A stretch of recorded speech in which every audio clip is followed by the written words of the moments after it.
it's showing love like the devil, like luring people away, right? You're lured away by love. And it's like love is acting so innocent. Like if it could lure you away, then it was because you felt something like this. But then it's showing like all these broken hearts. Like it's like it lured it away, like it lures them away and then acts innocent, like, well, it's your fault if you guys couldn't make it work. I just showed you the door. I just showed you where. And it's your fault it didn't work. Which I guess technically we could say all this is true, and yet the way it's being portrayed, it's almost like love's an asshole. It's like breaking up all these happy homes, but they weren't necessarily happy if they could get lured away, is what it's like. I can rationalize and understand the thought process, yet it's still fucked up because it's also showing all these smashed hearts. And so then it's implying that it didn't work out and it's their fault it didn't work out. So it's like he's kind of a dick about it. Not that it's not true, but it's like, this is why I'm like, is it the devil? Because that sure the fuck is not love, unconditional love. There's a bunch of weird stuff that's been coming through.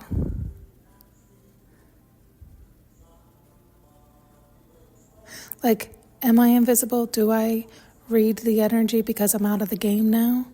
Or am I so plugged into the matrix that I'm feeling all the energies and describing them? So now I'm working for the machine.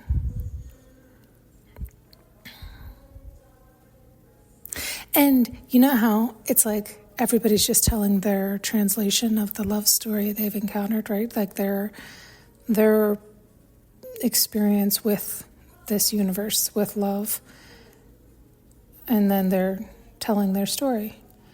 And it's all part of the greater whole.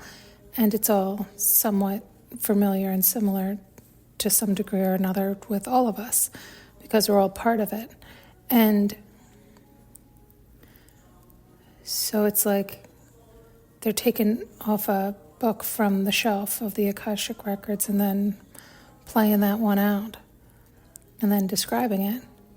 But it was showing that idea, but somebody who it was their vision and they started to play it out, and just when the good was about to come, it kept getting stolen from them. It was like others were like, oh my God, that's so much better, I'm taking that. And so they kept getting kicked out of their own story. It was really fucked up. Frustrating is what it felt like. And it also was like, does any of it even fucking matter? And that's kind of why it, like, this one person just kept picking a new book then, because it was like, fine. But it's like there was no endless supply of people stealing from them. So even if they were fine, it was like, oh my God.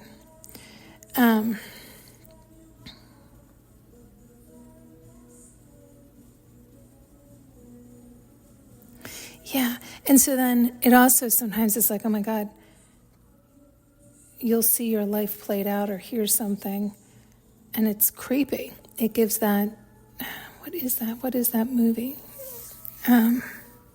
Truman Show effect. And God, there's a lot of all this, around all of this.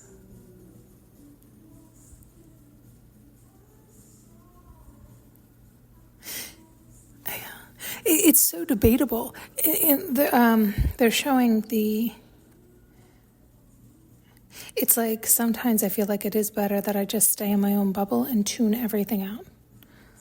Listen to no one and nothing, because I can get to such peace and ease and enjoyment.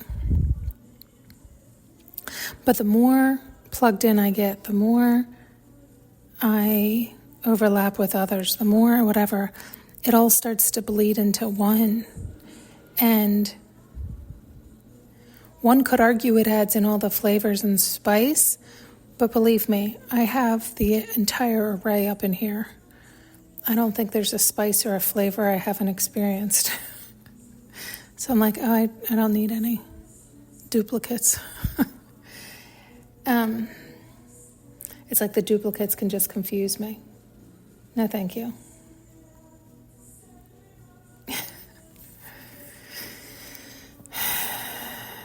It's not a been there, done that feeling. It's not that. It's like annoyance of the duplicate. It's like cluttering up the space, so to speak. It's like it's unnecessary. Get it out of here. It's like it's not anger, but it is almost like trash it. Get it out. Don't even introduce it into my space.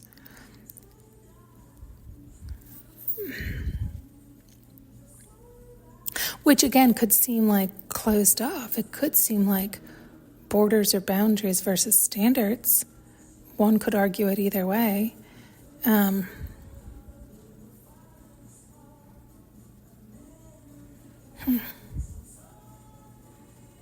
It's interesting.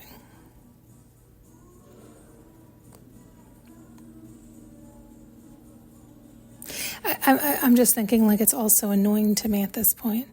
And it's all like, who fucking cares? Are you happy? Are you doing what you like, what you want? Is there something you would prefer to be doing? That's the question I almost don't like, because I can't always seem to find that. It's like this or that. Well, I know this, but what's that? What's the that? Maybe. If I could find the spark for the that, maybe. In the meantime, no, I suppose this is fine. But this is back to that tolerance.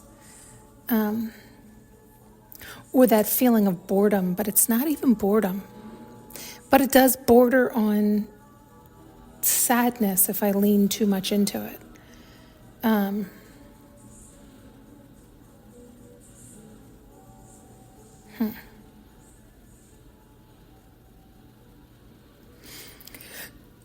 Yeah.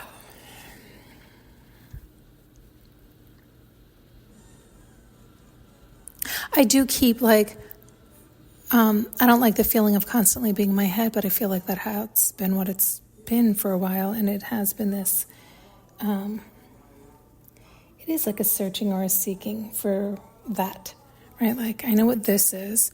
Okay, what about that? Nah, that, nah, that, nah, that, nah. It's like, is nothing going to spark my interest? And so one could also argue, well, then be happy with this. It's so blissful, then be happy with this. And it's like, well, it's not that this is so blissful. It's fine. It's tolerable. It's fine. But I haven't found the thing that is, oh my God, so exciting for her. So it's like I'm fine sticking with fine until I can figure out the exciting. And believe me, I wish I could. I miss being excited. I miss... yeah, something there.